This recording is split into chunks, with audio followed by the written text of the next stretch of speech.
Hola, ¿cómo estás? Yo muy contento de saludarte de nuevo y de compartir un rato de conversación contigo. Aunque no puedo escuchar tu palabra, puedo leer tus comentarios y ahí iniciamos un diálogo que es una de las cosas que más me gusta, porque ya sabes que yo tengo la ilusión o el deseo de que mi canal no sea, pues no sé, la voz del profeta que lo dice, que habla desde el trono y nunca se equivoca. Yo quiero que sea un acto colaborativo en donde cada uno va aportando y va rectificando y va mejorando, corrigiendo, y así vamos aprendiendo todos. Bueno, pues entonces, mira, yo me voy a tomar un sabroso mate uruguayo en un calabacín enorme, que está buenísimo, y yo te recomiendo pues que tú agarres lo que puedas, porque creo que hoy la charla va a ser muy interesante y a lo mejor no es muy corta. Bueno, el tema de hoy es fundamentalmente la ilustración escocesa, que creo que ya la he mencionado alguna vez anteriormente y que me parece fascinante. Yo le he estado siguiendo la pista desde hace mucho tiempo a este fenómeno, que realmente me parece muy curioso. Le he estado siguiendo la pista porque me intriga, me ha intrigado mucho y creo que más o menos sé lo suficiente como para poderte decir alguna cosa. Veamos. Se llama ilustración a un movimiento que surgió, pues dicen la mayoría de la gente que en el siglo XVIII, es decir, en el año 1700 algo. Algunos lo sitúan en el 1704, 1705. Es muy difícil hablar de estas cosas porque normalmente en la historia se producen evoluciones largas. Es muy difícil decir, mira, aquí empieza la Ilustración y aquí termina, o aquí empieza el Renacimiento y aquí termina. Es como una especie de evolución, como que una olla en la que se van cocinando las cosas y no sucede de repente, sino que ha estado durante tiempo ahí cocinándose a fuego lento, que es como se hace muy bien un guiso, y se mezclan los sabores y hay una interacción muy curiosa. Entonces, pues en mi opinión, que creo que no es la única, bueno, no solo lo creo, sé que no es la única, afortunadamente, y que hay otras voces más autorizadas, yo creo que la Ilustración, en realidad, empezó con dos personajes que son realmente una bomba atómica, que son Descartes, aunque en el resto del mundo se le conoce como Descartes, pero nosotros lo llamamos Descartes. Pues Descartes y Spinoza. Estos dos señores, un francés y un holandés o flamenco de los Países Bajos, uno un judío renegado, un judío expulsado de la sinagoga, y el otro un exalumno de los jesuitas, más o menos. Pues yo creo que estos dos personajes son los que inauguran realmente la Ilustración. Y si quieres remontarte todavía un poquito más, yo diría que probablemente pues son Lutero, Calvino, en fin, los reformados, y hasta incluso metería a los humanistas como Erasmo de Rotterdam o Tomás Moro. O Vives, el español Vives también, un fantástico humanista del que algún día tendríamos que hablar también, porque es un gran desconocido, gran desconocido. Bueno, pues entonces todos estos inauguran la época de romper el monopolio de la verdad que tenía la Iglesia. Es decir, la verdad no era más que una, sólida, inconmovible, y cualquiera que osara decir algo diferente caía en anatema, era un hereje al que había que quemar sin compasión ninguna. Entonces, pues vienen van saliendo voces, ya digo, pues las primeras los humanistas, después o simultáneamente Lutero, la Reforma, que empieza a decir, pues no, esto no nos lo creemos, y se arma un lío realmente espectacular. Y ya pues metidos en el siglo XVII, en el año 1650 aproximadamente, más o menos, ya sabes que a mí estas cosas de acordarse exactamente que algo sucedió el 3 de abril de 1729, esto son las cosas que hacen antipática la historia y árida. Al que le interesa, pues va, lo busca y se encuentra la fecha, el día y la hora. Pero aquí queremos ver la dinámica de las fuerzas sociales que van moviéndose por ahí. Entonces, como te digo, Descartes, el hombre que pone la razón. Dice, la razón es lo que nos hace descubrir la verdad, no la adhesión ciega e irracional o arracional de unas verdades que alguien dice que son verdades reveladas e intocables. Entonces Descartes dice, hay que pensar, en resumidas cuentas, hay que pensar, cogito ergo sum, pienso, luego existo, entonces hay que pensar para poder existir, si no piensas no existes. Esa es otra interpretación de la frase de Descartes, ya sé que no es la habitual, pero si quieres existir, piensa, si no piensas, no existes, eres un algo. Bueno. Y Spinoza, pues en la misma dirección, ¿no? Afilado, dos cuchillos afilados cortando como salvajes, y después pues viene la revolución científica, es decir, Bacon y el señor Newton, nada menos que Newton y Leibniz y todos estos que arman un caos porque empiezan a descubrir racionalmente leyes en la materia, en el universo, las leyes del universo. Esto, wow, fue un descubrimiento fantástico, ¿no? Y entonces, pues claro, todo esto genera una actividad realmente prodigiosa en general en toda Europa, de arriba a abajo, desde los Urales hasta Portugal y desde Islandia hasta Grecia. Bueno, pues fue un terremoto, un movimiento de las placas tectónicas. Y dentro de todo esto, porque como te digo, hubo una ebullición en todo el mundo, en Italia, pues Giordano Bruno, por ejemplo, bueno, una evolución, y Galileo. Pues dentro de toda esta evolución sale Escocia, de repente. Escocia es un lugar pequeño, frío, pobre, y con muy poca población.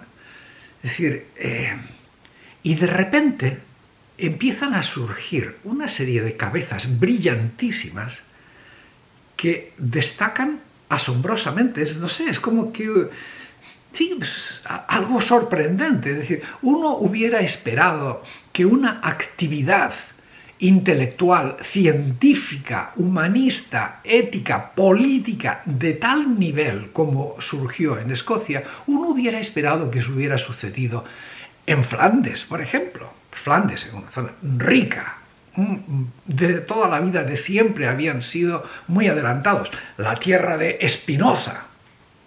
O uno hubiera pensado que esto pasara, pues, qué sé yo, en Italia, ¿no? En Italia, en la Italia de Leonardo da Vinci y de los grandes artistas y al mismo tiempo de los grandes científicos. La Italia de Giordano Bruno, que te acabo de mencionar. O, bueno, uno hubiera dicho, sí, pues lógico, ¿no? Que hubiera surgido ahí esa... O uno hubiera pensado incluso pues en España, ¿no? España, que era pues una potencia y que tenía pues conexiones en el Oriente con Filipinas y el nuevo continente, las Américas, toda aquella interacción diversa. Uno podría haber dicho, bueno, pues hubiera sido lógico que hubiera saltado ahí una generación fantástica de personajes ilustrados, ¿no?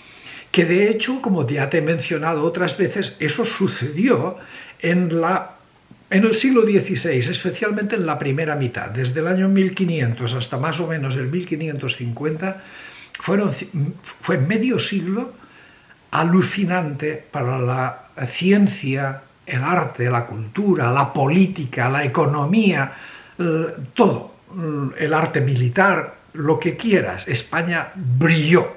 Bueno, mejor dicho, los españoles brillaron. En esos 50 años, los españoles brillaron con un brillo fantástico que no tenía correlación con la torpeza de sus gobernantes, que eran francamente unos zafios. Pues uno hubiera esperado que en vez de en Escocia hubiera pasado en España o en Portugal, que era otra potencia marítima y que también pues estaba muy involucrada en el comercio y la exploración de África, de Asia, incluso de América, con Brasil, que se estaba expandiendo rápidamente. Portugal tenía pues mucho potencial como para haber desarrollado allí pues algo tan estupendo o más que la Ilustración escocesa. Tenía más población, más cultura, más tradición. Pues no, de repente salió ahí, ¡paf!, un fogonazo que uno dice, ¿y esto de dónde ha salido? ¿Qué ha pasado aquí? No, realmente es muy, muy notable.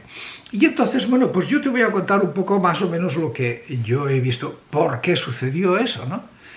Y los hechos son los siguientes. Primero, ya en el año, a finales del siglo XV, o sea, en el año 1480 o 90, cuando Cristóbal Colón estaba dándole vueltas a esto de llegar a las Indias, pues más o menos el Parlamento escocés, que era independiente, el Parlamento escocés, dio la orden de que los hijos de los nobles debían ser educados. O sea, tenía que aprender, cosa realmente revolucionaria, porque los hijos de los nobles tradicionalmente eran unas bestias, es decir, que no sabían absolutamente nada.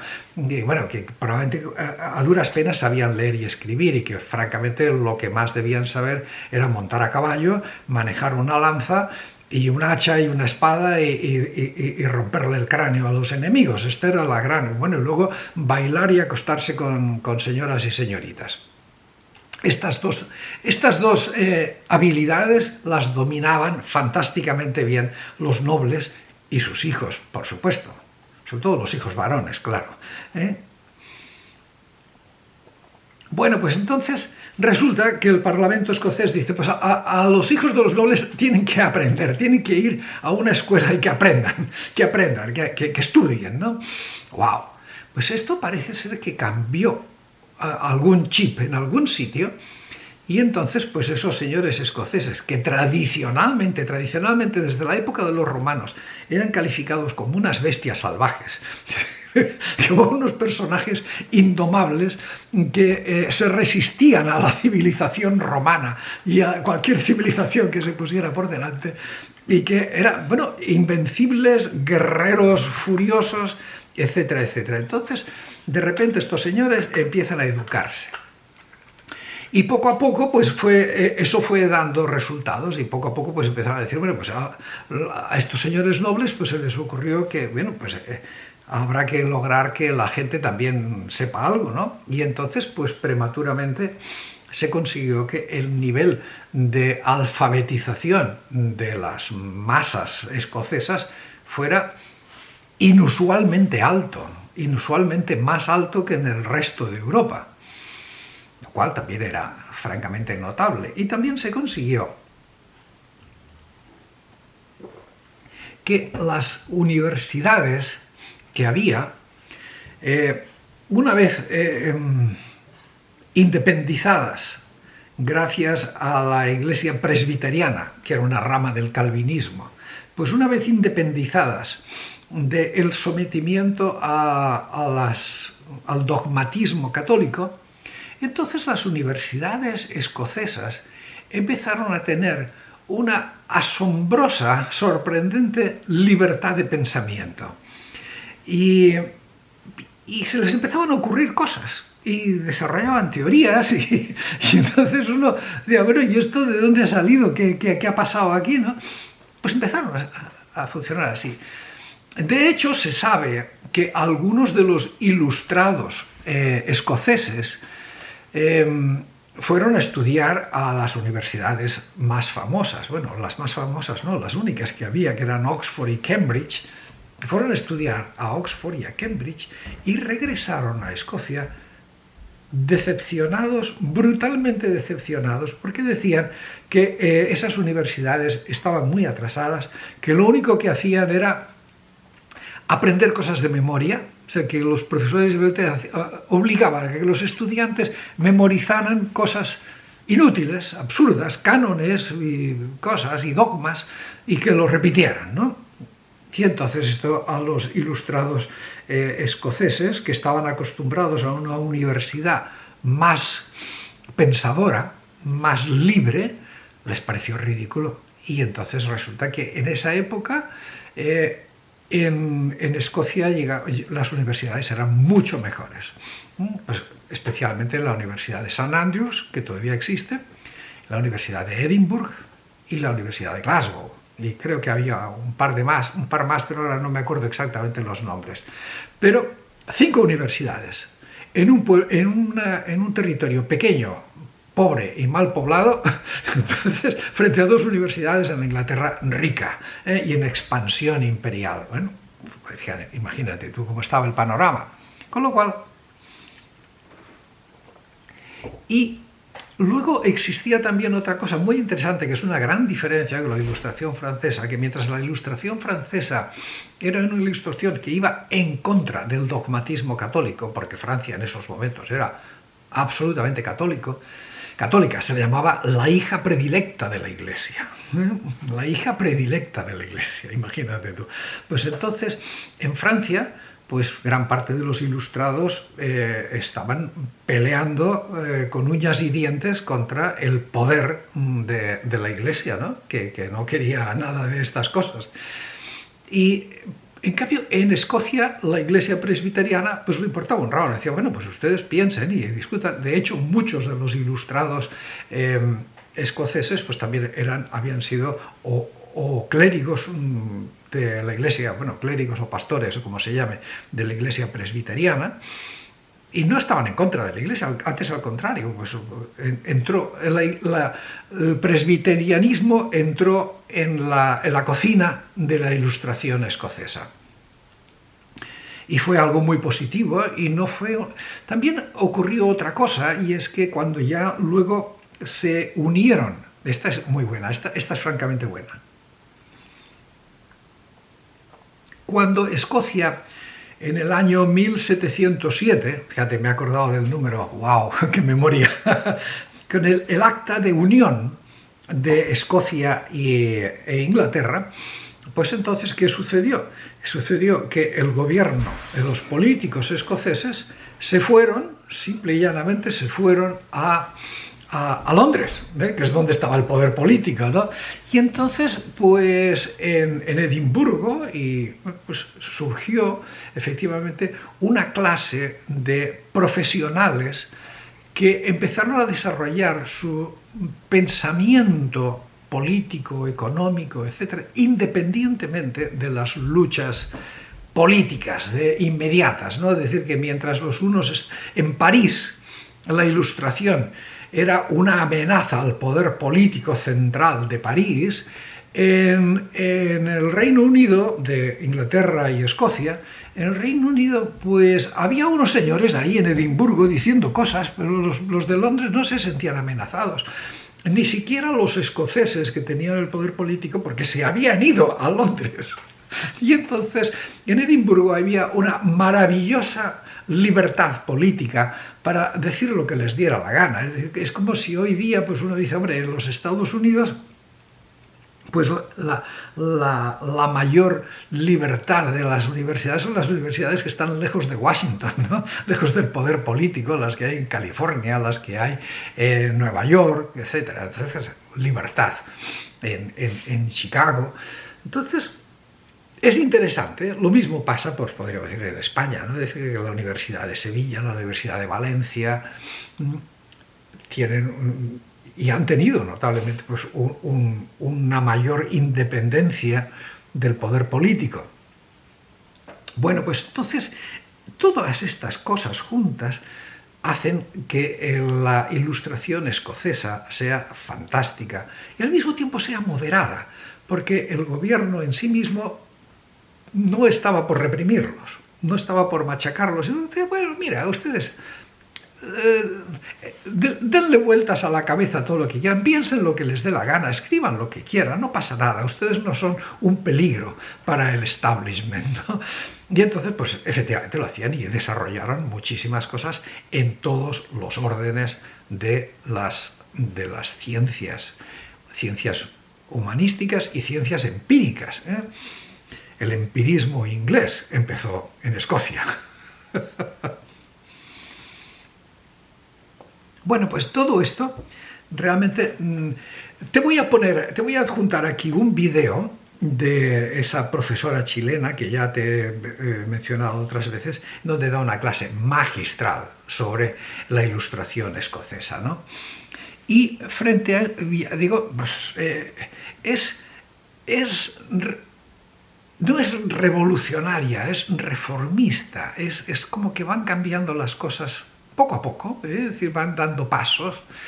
No es una cosa como confrontativa como ocurrió en el siglo de las luces de Francia, que fue pues un verdadero fogonazo también de ideas y de cosas. En contraste, déjame que te mencione, aunque sea muy levemente, muy rápidamente, de la Ilustración española. Cuando lo comparas con esto, la Ilustración española te dan ganas de llorar, ¿eh? Es decir, sobre todo después de haber visto lo que ocurrió en la primera mitad del siglo XVI, como digo, esos primeros 50 años del siglo XVI que fueron deslumbrantes. Entonces, cuando uno va y mira al siglo XVIII español, uno dice, ¡wow!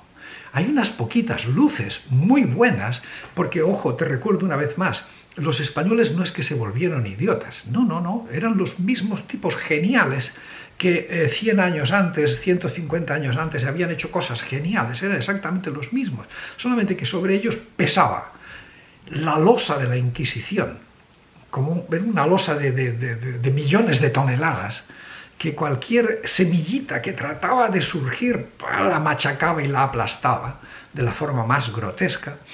Y entonces, pues claro, es decir, es que la Ilustración española da pena, da literalmente pena, ¿no?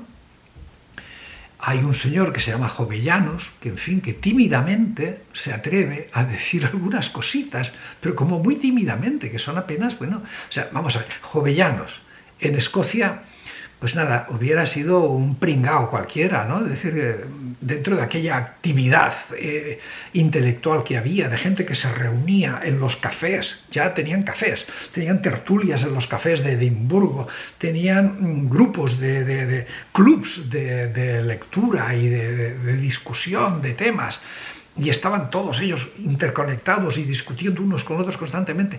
Jovellanos hubiera quedado ahí, bueno, de espectador casi intrascendente, el pobrecillo, ¿no? Aunque seguramente que era un genio, pero es que el pobre estaba aplastado, como te digo, por esa losa formidable. Imagínate, otro de los grandes ilustrados españoles es un fraile, es Benito Feijóo, un fraile, que por decir cosas como que, oye, quizá habría que tratar de ser menos supersticiosos, la gente le atacó con tal furia que el propio rey de España tuvo que decir, oh, un momentito, ya no se meta nadie con Feijóo, que Feijóo lo protejo yo, ya no voy a admitir que lo machaquen más. Era un fraile, pero diciendo las cosas más moderadísimas del mundo. O José Mayans, bueno, no sé si era José, Mayans, total, un señor Mayans, otro que era un cura, y también diciendo cosas pero muy modositas, muy moderaditas, que aquello que uno dice, hombre, pues este señor puesto en París habría quedado casi de reaccionario o de ultraconservador, ¿no? Entonces, este es el panorama, y al Carlos III, el rey de España, Carlos III, el rey ilustrado, es uno de los reyes que tiene mayor prestigio en todas las dinastías españolas, ¿no? Como rey, incluso hay una gran bebida, un coñac, un brandy, llamado Carlos III. El pobre Carlos III no le daba el cerebro para más, era un pobre diablo, era un inútil bastante, o sea, era tan inútil que lo mejor que hizo durante su gobierno fue sanear, adecentar un poquito la ciudad de Madrid, que era una pocilga. Bueno, pues entonces, en resumidas cuentas, anda a ver el vídeo que te digo de la ilustración escocesa, trata de aprender y de enterarte más sobre esto. En ese vídeo encontrarás también, hay referencias bibliográficas, es increíble, es fantástico. Aprenderás mucho sobre historia y sobre cómo funciona el ser humano, porque los escoceses no son extraterrestres, son tan humanos como todos nosotros, como los de Bolivia, los de Portugal o los de Sicilia, ¿no? Pues eso es. Nada más, yo sigo tomando mate, cuídate, gracias por tu atención y hasta pronto.